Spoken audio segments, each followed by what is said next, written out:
Chapter 13 of The Hound of the Baskervilles by Sir Arthur Conan Doyle. Fixing the Nets. "We're at close grips at last," said Holmes as we walked together across the moor. "What a nerve the fellow has! How he pulled himself together in the face of what must have been a paralysing shock when he found that the wrong man had fallen a victim to his plot. I told you in London, Watson, and I tell you now again, that we have never had a foeman more worthy of our steel. I'm sorry that he's seen you.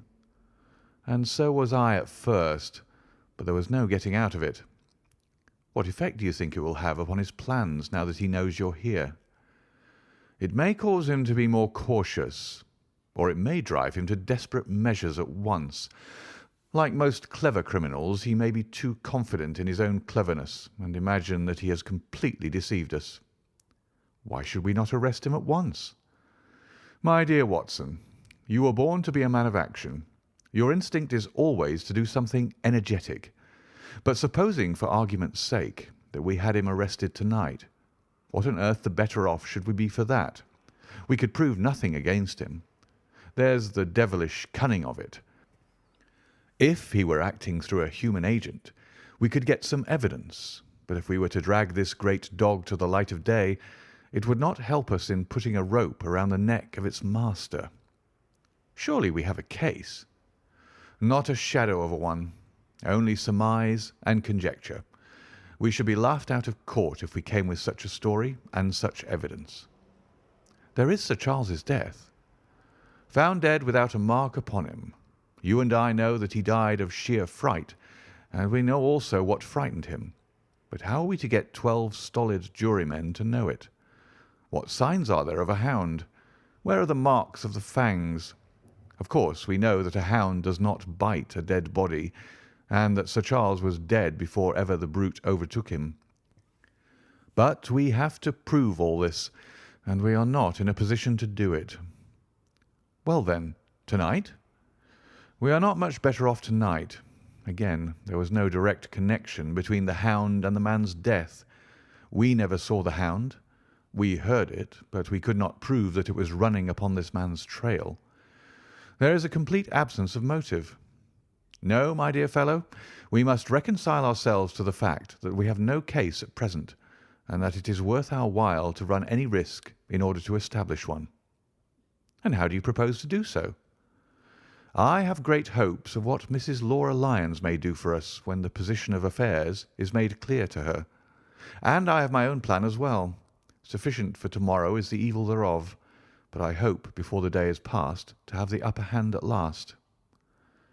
I could draw nothing further from him, and he walked lost in thought as far as the Baskerville gates. "Are you coming up?" "Yes, I see no reason for further concealment. But one last word, Watson. Say nothing of the hound to Sir Henry. Let him think that Selden's death was as Stapleton would have us believe. He will have a better nerve for the ordeal which he will have to undergo tomorrow when he is engaged, if I remember your reporter right, to dine with these people. And so am I. Then you must excuse yourself, and he must go alone. That will be easily arranged. And now, if we are too late for dinner, I think that we are both ready for our suppers." Sir Henry was more pleased than surprised to see Sherlock Holmes, for he had for some days been expecting that recent events would bring him down from London. He did raise his eyebrows, however, when he found that my friend had neither any luggage nor any explanations for its absence. Between us, we soon supplied his wants, and then over a belated supper we explained to the baronet as much of our experience as it seemed desirable that he should know. But first I had the unpleasant duty of breaking the news to Barrymore and his wife. To him it may have been an unmitigated relief, but she wept bitterly in her apron. To all the world he was the man of violence, half animal and half demon, but to her he has always remained the little wilful boy of her own girlhood, the child who had clung to her hand. Evil indeed is the man who has not one woman to mourn him. "I've been moping in the house all day since Watson went off in the morning," said the baronet. "I guess I should have some credit, for I have kept my promise. If I hadn't sworn not to go about alone, I might have had a more lively evening, for I had a message from Stapleton asking me over there." "I have no doubt that you would have had a more lively evening," said Holmes dryly. "By the way, I don't suppose you appreciate that we have been mourning over you as having broken your neck." Sir Henry opened his eyes. "How was that?" "This poor wretch was dressed in your clothes. I fear your servant, who gave them to him, may get into trouble with the police." "That is unlikely. There was no mark on any of them, as far as I know." "That's lucky for him. In fact, it's lucky for all of you, since you are all on the wrong side of the law in this matter. I am not sure that as a conscientious detective, my first duty is not to arrest the whole household. Watson's reports are most incriminating documents." "But how about the case?" asked the baronet. "Have you made anything out of the tangle? I don't know that Watson and I are much the wiser since we came down." "I think that I shall be in a position to make the situation rather more clear to you before long. It has been an exceedingly difficult and most complicated business. There are several points upon which we still want light, but it is coming all the same." "We've had one experience, as Watson has no doubt told you. We heard the Hound on the moor, so I can swear that it is not all empty superstition. I had something to do with dogs when I was out west, and I know one when I hear one. If you can muzzle that one and put him on a chain, I'll be ready to swear you are the greatest detective of all time."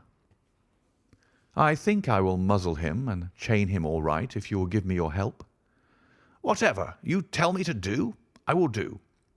"Very good. And I will ask you also to do it blindly, without always asking the reason." "Just as you like." "If you will do this, I think the chances are that our little problem will soon be solved. I have no doubt—" He stopped suddenly and stared fixedly up over my head into the air. The lamp beat upon his face, and so intent was it, and so still, that it might have been that of a clear-cut classical statue, a personification of alertness and expectation. "What is it?" we both cried. I could see, as he looked down, that he was repressing some internal emotion. His features were still composed, but his eyes shone with amused exultation.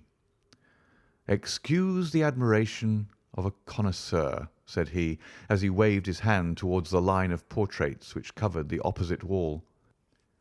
"Watson won't allow that I know anything of art, but that is mere jealousy because our views upon the subject differ. Now, these are a really very fine series of portraits." "Well, I'm glad to hear you say so," said Sir Henry, glancing with some surprise at my friend. "I don't pretend to know much about these things, and I'd be a better judge of a horse or a steer than of a picture. I didn't know that you found time for such things." "I know what is good when I see it, and I see it now. That's a Kneller, I'll swear. That lady in the blue silk over yonder, and the stout gentleman with the wig ought to be a Reynolds. They are all family portraits, I presume." "Every one." "Do you know the names?" "Barrymore has been coaching me in them, and I think I can say my lessons fairly well." "Who is the gentleman with the telescope?" "That is Rear Admiral Baskerville, who served under Rodney in the West Indies. The man with the blue coat and the roll of paper is Sir William Baskerville, who was the chairman of committees of the House of Commons under Pitt." "And this cavalier opposite to me, the one with the black velvet and the lace?" "Ah, you have a right to know about him. That is the cause of all the mischief, the wicked Hugo, who started the Hound of the Baskervilles. We're not likely to forget him." I gazed with interest and some surprise upon the portrait. "Dear me," said Holmes, "he seems a quiet, meek-mannered man enough, but I dare say that there was a lurking devil in his eyes. I had pictured him as a more robust and ruffianly person." "There's no doubt about the authenticity, for the name and the date, 1647, are on the back of the canvas." Holmes said little more, but the picture of the old roisterer seemed to have a fascination for him, and his eyes were continually fixed upon it during supper. It was not until later, when Sir Henry had gone to his room, that I was able to follow the trend of his thoughts. He led me back into the banqueting hall, his bedroom candle in his hand, and he held it up against the time-stained portrait on the wall. "Do you see anything there?" I looked at the broad-plumed hat, the curling love-locks, the white lace collar, and the straight, severe face which was framed between them. It was not a brutal countenance, but it was prim, hard, and stern, with a firm-set, thin-lipped mouth and a coldly intolerant eye. "Is it like anyone you know?" "There is something of Sir Henry about the jaw." "Just a suggestion, perhaps. But wait an instant." He stood upon a chair, and holding up the light in his left hand, he curved his right arm over the broad hat and round the long ringlets. "Good heavens!" I cried in amazement. The face of Stapleton had sprung out of the canvas. "Ha! You see it now. My eyes have been trained to examine faces and not their trimmings. It is the first quality of a criminal investigator that he should see through a disguise. But this is marvellous. It might be his portrait." "Yes, it is an interesting instance of a throwback, which appears to be both physical and spiritual. A study of family portraits is enough to convert a man to the doctrine of reincarnation. The fellow is a Baskerville, that is evident." "With designs upon the succession?" "Exactly. This chance of the picture has supplied us with one of our most obvious missing links. We have him, Watson. We have him, and I dare swear that before tomorrow night he will be fluttering in our net as helpless as one of his own butterflies. A pin, a cork, and a card, and we add him to the Baker Street collection." He burst into one of his rare fits of laughter as he turned away from the picture. I have not heard him laugh often, and it has always boded ill to somebody. I was up betimes in the morning, but Holmes was afoot earlier still, for I saw him as I dressed, coming up the drive. "Yes, we should have a full day to-day," he remarked, and he rubbed his hands with the joy of action.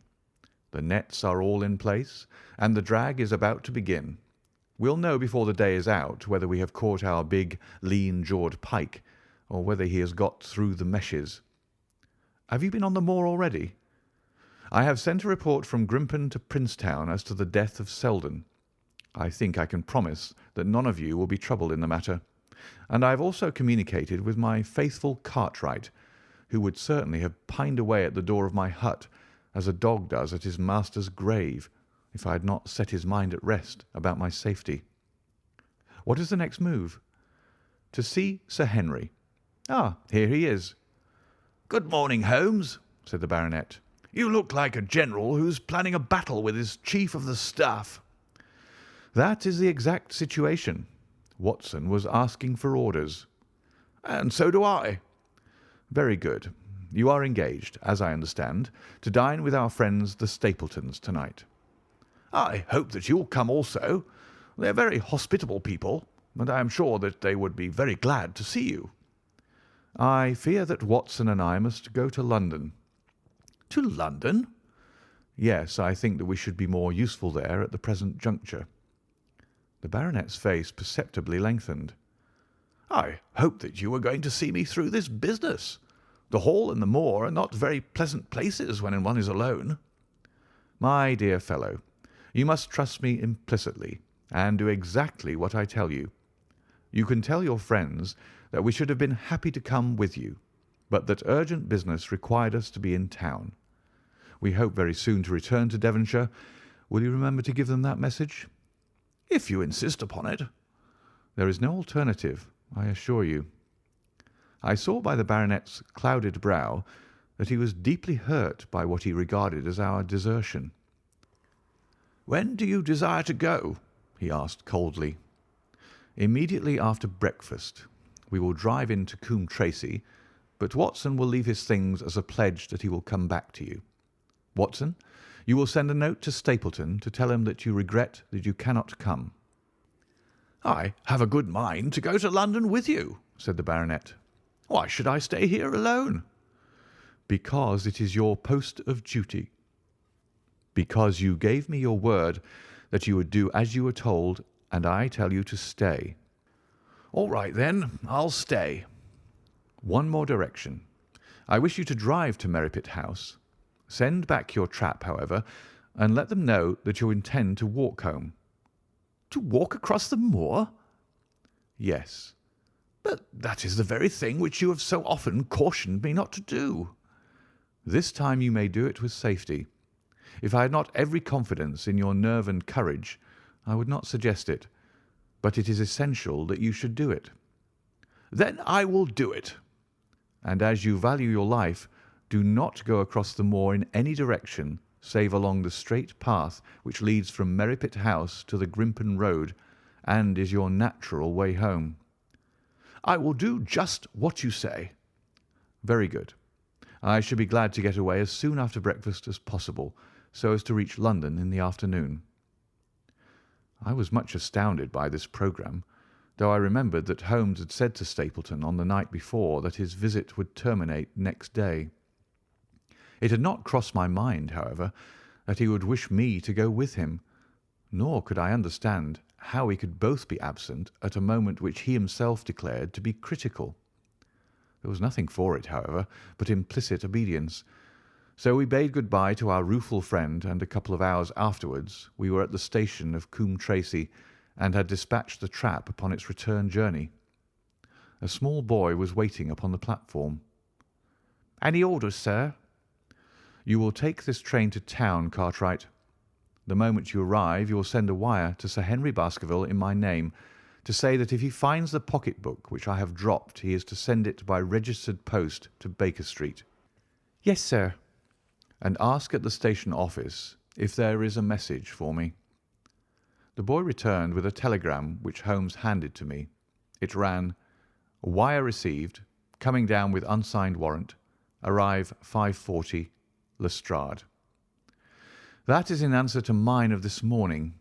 He is the best of the professionals, I think, and we may need his assistance. Now, Watson, I think that we cannot employ our time better than by calling upon your acquaintance, Mrs. Laura Lyons. His plan of campaign was beginning to be evident. He would use the baronet in order to convince the Stapletons that we were really gone, while we should actually return at the instant when we were likely to be needed. That telegram from London, if mentioned by Sir Henry to the Stapletons, must remove the last suspicions from their minds. Already I seem to see our nets drawing closer around that lean-jawed pike.